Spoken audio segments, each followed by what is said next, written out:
First, physical exercise. Exercise boosts neuroplasticity, meaning it will give you room to learn new things and make new connections in your brain, whether it is math, learning to play an instrument, developing new habits, or even therapy. Think of it like having tokens to spend and buy knowledge or new connections. Second, teach. Teaching is the best method to learn something compared to listening, writing, or reading.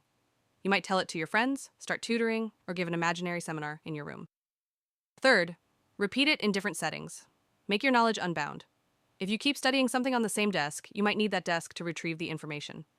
Spice up the setting. If you study a material at the library, repeat it at a park or at a cafe.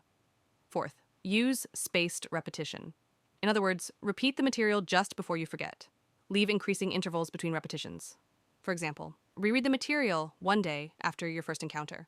Overview it again in 7 days. Check it out again in 16 days, then in 35 days, and so on. Adjust the intervals based on your needs. Find your sweet spot for when you start forgetting. Fifth, have a good sleep regularly.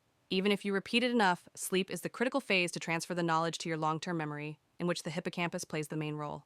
A good night's sleep will seal and stamp the information as learned. A bonus, don't buy information just because it is cheap. It is very easy to overflow your brain with information and stimulation on the screens.